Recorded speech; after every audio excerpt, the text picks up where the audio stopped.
edition of Wrestling with Virtue. And I know I normally write columns, but I might get in the habit of doing these videos more often because, quite frankly, I don't have to proofread them. So joining me is Hollywood Hulk Hogan from the NWO. I got a nice Montreal Expos baseball cap and, of course, my Canada jersey. The topic for today, Shawn Michaels, one HBK. Now, he is currently employed by WWE. Once in a blue moon, we'll see him on camera for like a Raw 25 or, on a panel for WrestleMania or something like such. But he's doing a bulk of his work for WWE, currently down in NXT at Full Sail, working with the developmental talent. Now, there's no straight, most of us know what Dusty Rhodes used to do. I want to say William Regal a little bit. It seems like now it's in the hands of Triple H, which kind of always has been for NXT, Terry Taylor, and Shawn Michaels. They are producing, especially Terry Taylor and Shawn Michaels, they are producing a lot of the matches for NXT and working with the talent, probably on promos, eye contact with the camera, that kind of thing. Now, obviously, everybody knows for the longest time, the fans love the NXT TakeOver events on any major pay-per-view weekend better than the main pay-per-views. People talk about Velveteen Dream. They talk about Johnny Gargano versus Tommaso Ciampa. That feud has been going on for a long time because Ciampa has been injured. But when they flared it back up, Shawn Michaels has found himself right in the middle of producing backstage for NXT. Now, I know NXT is a smaller niche type fan base. The proof is, as bad as Raw is doing on USA Network, drawing 2.5 to slightly over 3 million viewers every Monday night. When they aired NXT that one time on USA Network, it didn't even draw about 750,000, 800,000 fans. So with that said, it is a niche. However, we're talking one Shawn Michaels, one controversial figure in Canada, and will always be because of the Montreal Screwjob, Vince McMahon, Bret Hart. We all know how that all played out. But what I think Shawn Michaels has a lot of experience in is obviously big matches, because he's been in tons of them, Mr. WrestleMania, cutting controversial promos, skits, pretty much everything that is televised or television related to a wrestling show. He worked the backstage politics game for years. He was on the wrong side of drugs. Obviously, he got better with that. Any backstage environment that you could have possibly been in. The political game of, I'm not giving my title up to you, Austin, at WrestleMania 14. Having a career-threatening injury, being off for multiple years, 4 years, having a great comeback, being better, the second half of your career than the first half. Shawn Michaels has done it all. He's had the best of times and the lowest of lows, the worst of times, getting beat up in a Syracuse nightclub, having to leave with injuries multiple occasions. But he's always come back, and his star has always shined. He's always gotten his spot, and he's been in the greatest matches of all time.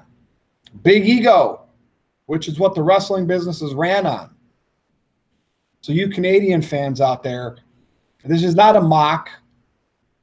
It's not because I have the Canada shirt, the Montreal Expos hat. It's not a mock. The fact is, what Shawn Michaels has done in the wrestling business has been history. The way he worked the crowd in the 2000s in Montreal, I think this was when he was feuding with Hogan. The heat that he drew, he knows what character he needs to play and when, depending on where they're at or what Vince McMahon or the WWE creative direction is heading. This guy, Michael Hickenbottom, needs to be on the main roster backstage with Vince McMahon, allowing him to work with Shinsuke Nakamura, Roman Reigns, AJ Styles. We don't want this cookie cutter bullshit stories that, promos where everything's coming out. Oh, this is what Vince McMahon wants. We need a guy that has experienced everything, but when he's in front of that camera, 99% of the time he has delivered epic performances, from a skit to a promo to a match. He was general manager, commissioner, whatever it was back then. Pardon me, I'm still under the weather a little bit. Shawn Michaels is gold when it comes to television. And with his involvement in NXT, and it seems like a lot of this stuff getting over where people are talking about it. And I know when we talk about NXT, it's always that niche NXT fan base. I know a lot of people that are talking about NXT, Gargano, Ciampa, Velveteen Dream, Aleister Black, etc. the last 6 months, and it's either because the main roster is that bad creatively, or the work that Shawn Michaels is doing in NXT is getting noticed. The heat that Ciampa has. And I know Terry Taylor, and I'm sure there's others, Triple H himself, are involved with this. But like I said, Shawn Michaels has probably had the most backstage drama than anybody in the wrestling business. Triple H a little bit, but let's face it, that was just the Madison Square Garden curtain call. After he got out of that doghouse, he was pushed. He ended up marrying Stephanie. That's what happened. So Triple H, to me, didn't still have – he might have had some drama backstage in those life experiences in the wrestling business. Shawn Michaels probably had the most. And this guy can now give back to the business where he retired physically. And he wants to hold true in a business where nobody retires until they pass away. He wants to hold true to that. But he's got that itch still a little bit, or he wouldn't be working for WWE at all. So with him being in NXT as a producer backstage, and it seems to be working, and maybe it's that whole team of producers in NXT, and Shawn's just one of the cogs. Bring that crew up to the main roster and let them start booking Raw or SmackDown or both. Not necessarily booking, but working with the talent, maybe to help get things over better. Now, again, this is contingent to would Vince McMahon open the doors and allow more creative freedom, but Shawn's got a really good political voice backstage, and if anybody could convince him to do something, it's him. And I know a lot of people out there up north don't like Shawn. He's the villain. That's the beauty of it. Stop and think about this for a minute. Shawn Michaels is beloved in the wrestling business. One of the greatest, if not the greatest, in-ring performer of all time. Cut a good promo. He had the look. Anything 5-tool player, he had it. Didn't have to win matches to be great. He lost a lot of matches. Considered the best of all time by many. His feud with Bret Hart was money. It was real life heat escalated on camera. He lived through that.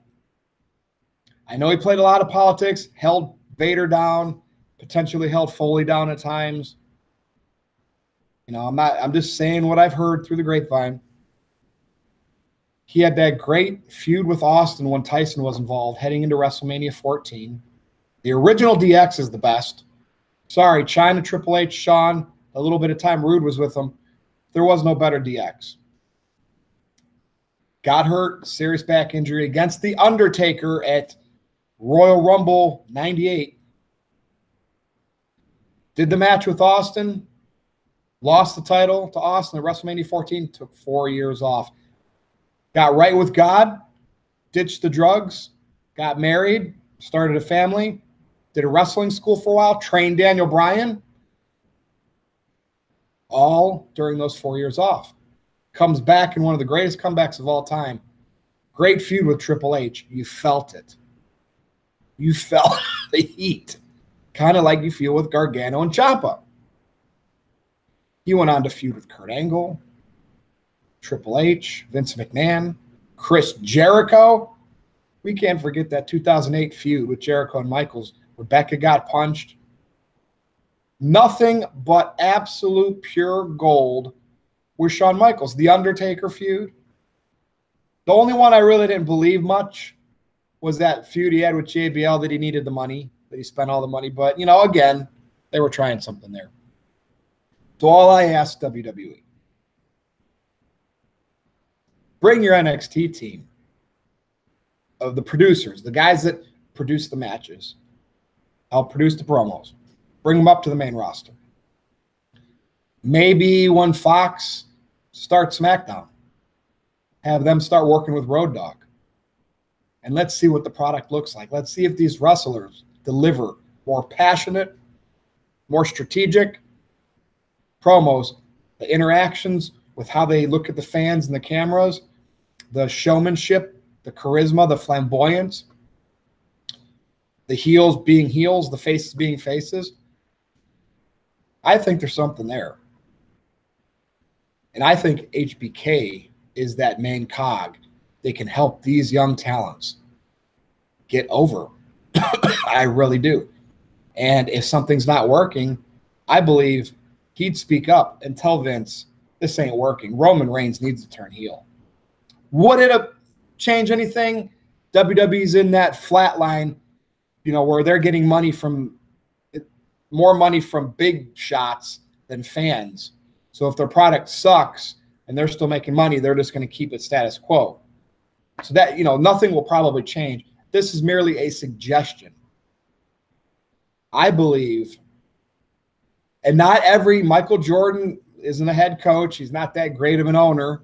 You know, sometimes it works out when you did it and then you try to contribute as something different later on, as like a producer. Shawn Michaels, I believe, can do it. And the results will show. Now, the only reason why I say this is because of some of these characters and feuds that are happening in NXT while Shawn has been working with them down there. And I know there's one Jeremy Borash too, for all you Impact fans. Pardon me. Jeremy Borash might be involved with a little bit of this as well. Maybe him, Terry Taylor, Shawn Michaels with Vince McMahon and Road Dogg. Maybe they should be the creative team for the main roster. And just maybe, we won't get the Attitude Era back, but just maybe when Samoa Joe's out there, we'll see something captivating. When Bobby Roode's out there, we'll see something captivating. When Finn Balor's out there, we'll see something captivating. Russo got a lot of people over with Ed Ferrara and the material that they wrote back in the Attitude Era.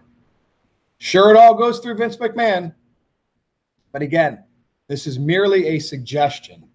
So I would really, really, really like to see, you know, hear it through the dirt sheets, whatever, that Shawn, if not that whole NXT team, is working with the main roster, producing backstage.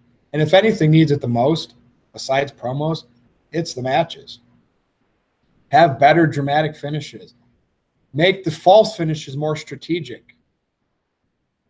Take the indie out of it a little bit and put the big show WWE entertainment lights on it in a way that I think Shawn Michaels could help.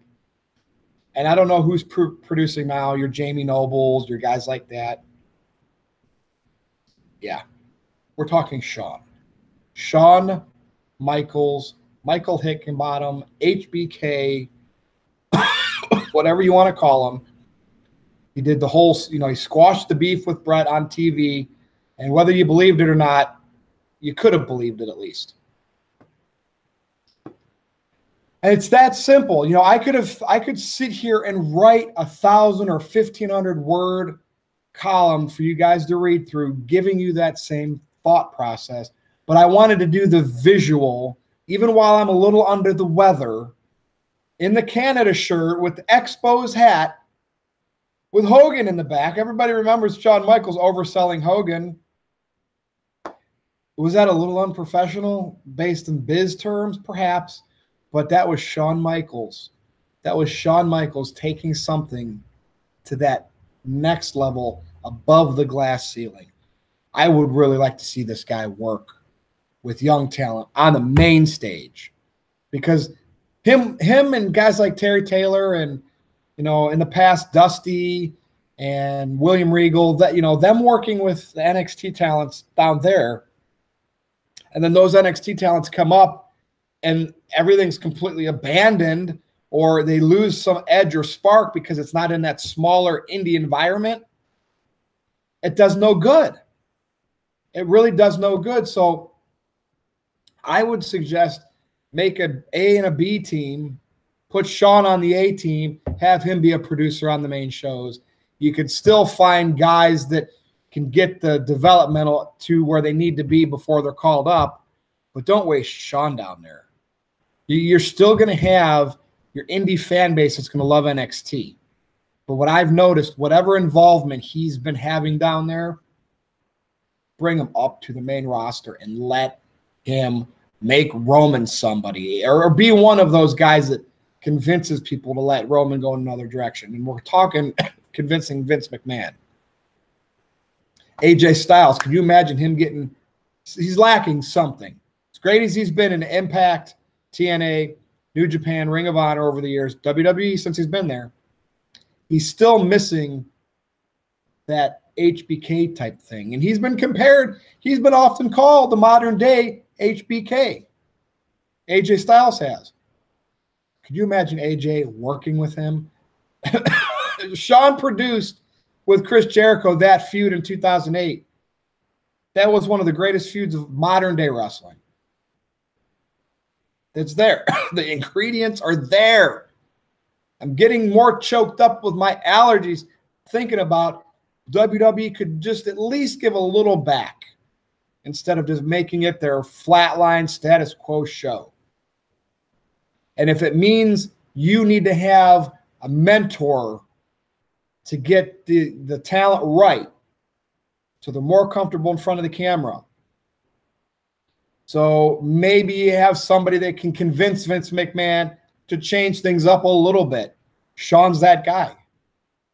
He could do no wrong. He could do the worst things in the world. And through all the history that Vince has had with Warrior, Savage, Russo left for different reasons, but Jarrett, who did come back for the Hall of Fame. Shawn's always been right there in Vince's pocket, and vice versa. Vince has always been in Shawn's pocket because Shawn has that. He has that conniving, political, creative, we need to do it this way or else mentality. And over the years, as much of an asshole as some people will claim that Shawn Michaels was in real life, could have been the drugs talking, who knows, the immaturity. The fans end up calling this guy pretty much the GOAT. And if he's not the GOAT, he's right up there with Flair. Produce. That's all I'm asking. That's all I'm asking, and I hope this video gets out to the masses. If you hate Shawn Michaels and you're up north in Canada, I just want you to realize he helped you love your hero, Bret Hart, even more. Because let's be honest, before we got to Bret and Austin, WrestleMania 13, we had Bret and Shawn. And Bret and Shawn even carried beyond WrestleMania 13 as well because of 1997 Survivor Series. There's no coincidence Shawn's in the common denominator in these great feuds. Bret Hart, Steve Austin, Chris Jericho, Undertaker, Triple H, and I'm sure we can find more. He had a little feud with John Cena. Produce. Let him be your number one producer on the main roster. That's all I'm saying. So I'm going to wrap it up. I mean, I can only say that 1,000 times to get to my 1,000 words like I would in a written column. But before I start hacking up a lung, I'm going to take some medicine, put my humidifier on. But for WrestlingWithWrestling.com, thank you. I am Virtue. This is, again, a special video, Wrestling with Virtue. And if you like this, if we get better feedback, I don't mind giving up the written column to do these. So thank you. You can follow me on Twitter at NoDQ_Virtue, or you can look in the comment section below here on WrestlingWithWrestling.com. You can interact that way as well. So thanks for listening, everybody. We'll see you next time.